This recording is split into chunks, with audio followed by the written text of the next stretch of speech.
Welcome to our YouTube channel Sandra Advanced Education. Today students we are studying subject history chapter 2 of class 7th and this is the fourth part of video. From Urayur to Tanjavur. उर्रयूर से तंजावुर तक. How did Cholas rise to power? Chola वंश सत्ता में कैसे आया? A minor chiefly family known as the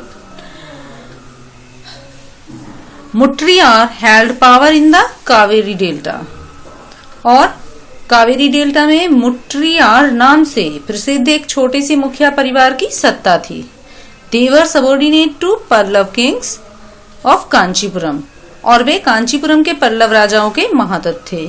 Vijayalaya who belonged to the ancient chiefly family of Cholas from उर्रयूर. वे कांचीपुरम के पल्लव राजाओं के महातत्व थे और उर्रैयार के चोल वंशीय प्राचीन मुखिया परिवार के विजयालय ने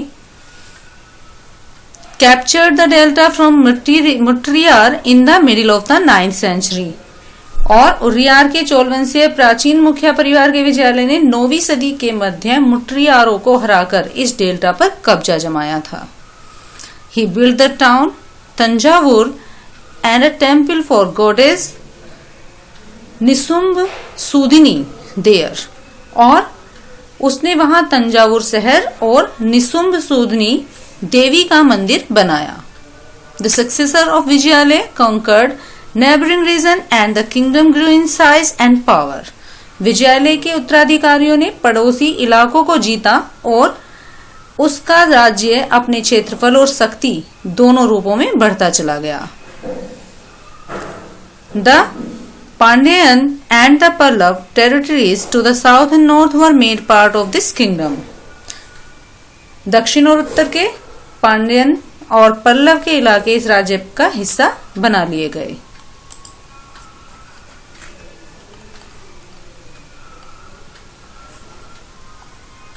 Rajaraja first considered the most powerful Chol ruler.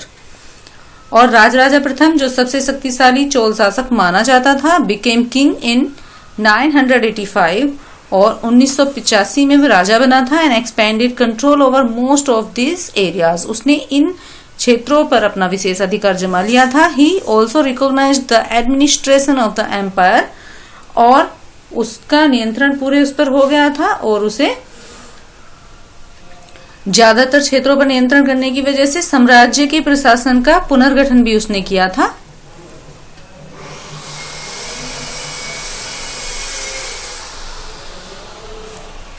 Rajendra सन राजेंद्र प्रथम first continued his policies and even raided the Ganga valley.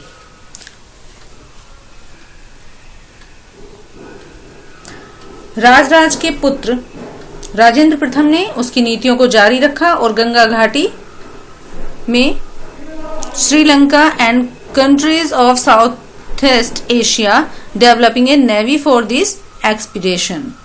और उसने श्रीलंका तथा दक्षिण पूर्व एशिया के देशों पर हमला भी किया और इन अभियानों के लिए उसे एक जल सेना भी बनाई. Splendid temples and bronze sculpture. भव्य मंदिर और कांस्य मूर्ति कला.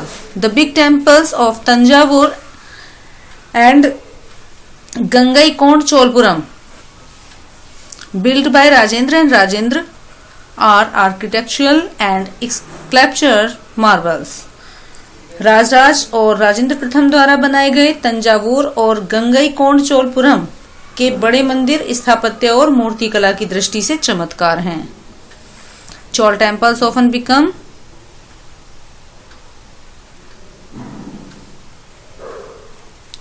nuclei of settlement which grew around them. Chola मंदिर अक्सर आसपास विकसित होने वाली बस्तियों के केंद्र बन गए थे. These were centers of craft production और ये शिल्प उत्पादन के केंद्र थे. Temple were also endowed with land and rulers as well as by others. और ये मंदिर शासकों और अन्य लोगों के द्वारा दी गई भूमि पर संपन्न हो गए थे. और the produce of this land went into mentioning all the specialists who worked at the temple and very often lived near it. इस भूमि की उपज और उन सारे विशेषज्ञों का निर्वाह करने में खर्च होती थी जो मंदिर के आसपास रहते थे और उनके लिए काम करते थे, जैसे priest, garland maker, cook, sweeper, musician, dancer, etc. इनमें कौन लोग थे? जैसे पुरोहित, मालाकार, बावर्ची, मेहतर और म्यूजिशियन संगीतकार और नर्तक आदि। इन अदर वर्ड्स, दूसरे शब्दों में, temple were not only place where of worship, मंदिर केवल पूजा का ही स्थल नहीं था, they were the hub of economic, यहाँ पर एक आर्थिक समृद्धि भी मिलती थी, social and cultural life as well, और साथ ही सामाजिक और सांस्कृतिक जीवन भी देखने के लिए मिलता था। Amongst the craft associated with temples, और ये जो मूर्ति कला के नमूने थे, जो कलाकारी थी जो इन मंदिरों से जुड़ी हुई थी, the making bronze images was the most distinctive, जो कि तांबे के द्वारा जो आकृतियां बनाई हुई थी, मूर्तियां बनाई हुई थी, बहुत ही ज्यादा खूबसूरत थी। Chola bronze images are considered almost the finest in the world, और पूरी दुनिया में इन कांस्य मूर्तियों की सराहना की गई है, और ये कांस्य चोल मूर्तियां जो हैं इनको पूरी दुनिया इनका लोहा मानती है। While most images of the deities, sometimes images were made of devotees as well, और इनके साथ साथ बहुत सारी मूर्तियां ऐसी थी जो कि भक्ति से लीन थी।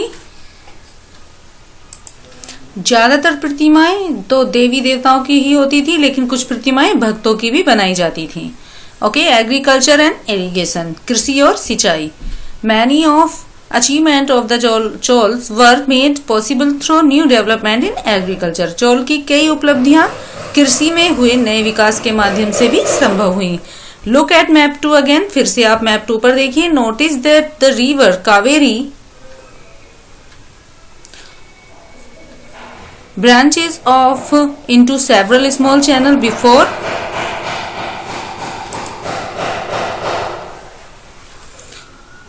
emptying into the Bay of Bengal। और आप क्या देखेंगे कि कावेरी नदी बंगाल की खाड़ी में मिलने से पहले कई छोटी छोटी शाखाओं में बढ़ जाती है। These channels overflows frequently, ये शाखाएं बार बार पानी उलीचती हैं। Depositing fertile soil on their banks, और उनके किनारों पर उपजाऊ मिट्टी जमा हो जाती है। Water from channel also provide the necessary moisture for agriculture, particularly the cultivation of rice, और शाखाओं का पानी कृषि विशेषतः चावल की खेती के लिए आर्द्रता भी मुहैया कराता है। Although agriculture had developed earlier in the parts of Tamil Nadu, हालांकि तमिलनाडु के दूसरे हिस्सों में कृषि पहले से ही विकसित हो चुकी थी। It was only from the 5th और 6th century that this area was open for large scale cultivation, forest had to be cleared in some regions.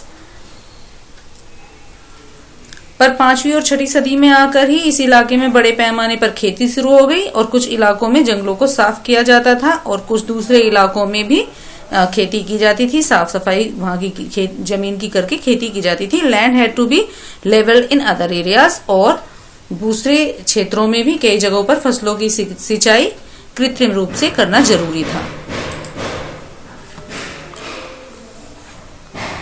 In the delta region, embankment had to be built to prevent flooding, and canals had to be constructed to carry water to the field in many areas too.